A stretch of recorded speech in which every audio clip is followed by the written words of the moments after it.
ഇനി അടുത്ത എക്സ്പെരിമെന്റ് എന്ന് പറയുന്നത് മറ്റേ ടേപ്പേർഡ് വിങ് ആണ്. ടേപ്പേർഡ് വിങ് എളുപ്പമുള്ള ഒരു എക്സ്പെരിമെന്റ് ആണ്. ആദ്യം നിങ്ങളുടെ ഡയമെൻഷൻ ക്വസ്റ്റ്യൻ, അത് ഡയമെൻഷൻ തന്നിട്ടുണ്ടായിരിക്കും, അനുസരിച്ച് വരച്ചാൽ മതി.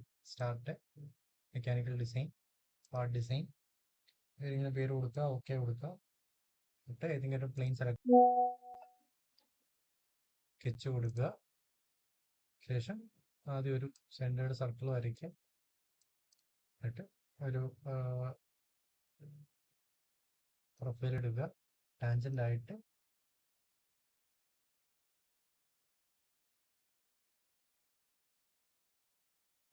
പ്രൊഫൈൽ അല്ല ലൈൻ, നിങ്ങൾ എടുക്കുക, വരയ്ക്കുക, ജോയിൻ ചെയ്യുക. കറസ്പോണ്ടിങ് ആയിട്ട് വരയ്ക്കുക, ക്ലോസ് ചെയ്യുക. ഇത് റൈറ്റ് ക്ലിക്ക് ചെയ്ത് സർക്കിൾ സെലക്ട് ചെയ്ത്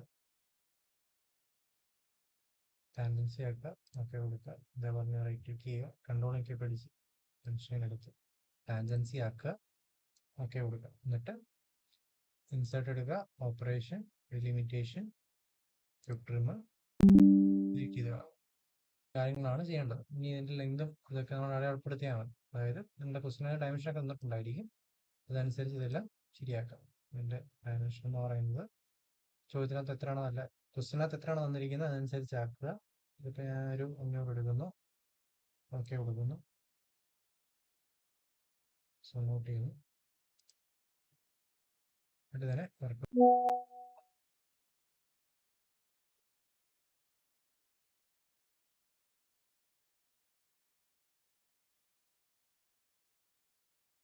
വർക്ക് ബെഞ്ച് എക്സിറ്റ് ചെയ്യുന്നു.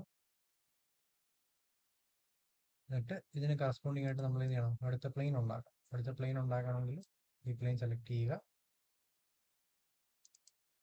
ഓഫ്സെറ്റ് പ്ലെയിൻ കൊടുക്കുക. എത്രയാണോ വേണ്ടത് അതനുസരിച്ച് ഓഫ്സെറ്റ് ചെയ്യുക. ഓഫ്സെറ്റ് എന്ന് പറയുന്നത് ഏകദേശം ഒരു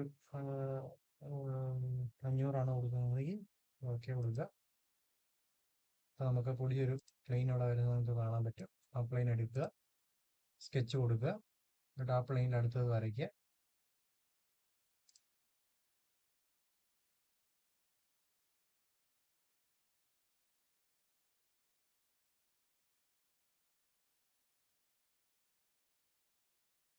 പ്ലെയിൻ എടുക്കുക, സ്കെച്ച് കൊടുക്കുക, നോട്ട് ചെയ്യുക. എന്നിട്ട് ഇവിടെ അടുത്തേത് വരയ്ക്കുക. അതിന് വേണ്ടി വരുന്ന സർക്കിൾ എടുക്കുക, സെൻറ്റർഡ് ആക്കുക, ഒരു സർക്കിൾ വരയ്ക്കുക.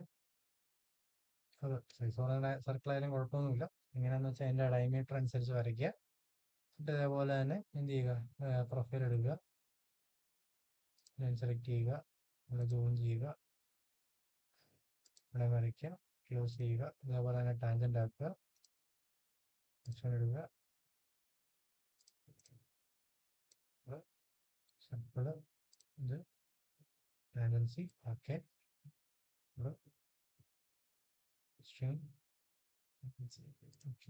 ടാൻജന്റ് ആക്കുക, insert, operation, delimitation, trimmer, delete ചെയ്യുക.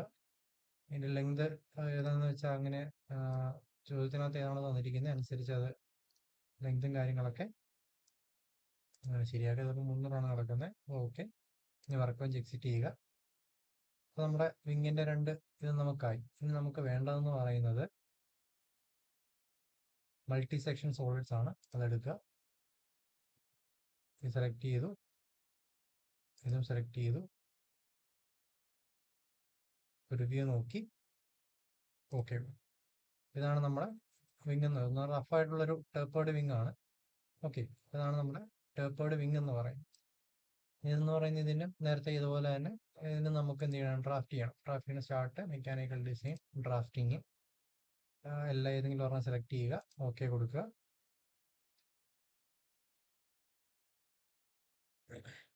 ഇതേപോലെ തന്നെ അതിൻ്റെ ഓരോ വ്യൂസ് ഒക്കെ നമുക്ക് ഇവിടെ കാണാൻ പറ്റും. അതിനനുസരിച്ച് ഇതിനെ ഒന്ന് സൂം ഔട്ട് ചെയ്ത് ഇതിനൊന്ന് അറേഞ്ച് ചെയ്താൽ മാത്രം മതി. ഓക്കെ, ഇതിപ്പം ഷീറ്റ് കിടക്കുന്നത് പ്രോപ്പർട്ടീസ് എടുക്കുക, ഷീറ്റ് A1 എന്നുള്ളത് അപ്ലൈ ചെയ്തിട്ട് ഓക്കെ.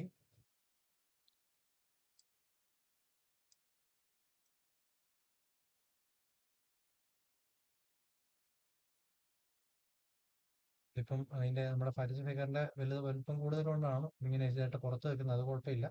ബാക്കി മറ്റതെല്ലാം ചെയ്ത പോലെ തന്നെ എല്ലാം ഇതിൻ്റെ ഡയമെൻഷനൊക്കെ ഇവിടെ വെച്ച് നമ്മൾ അടയാളപ്പെടുത്തി കാണിച്ചു തരാം. ഇങ്ങനെ ഓരോ ലൈനൊക്കെ എടുത്ത് അതിൻ്റെ സൈസ് നോക്കി അടയാളപ്പെടുത്തിയിട്ട് ബാക്കിയെല്ലാം അതേപോലെ തന്നെ ചെയ്താൽ മതി.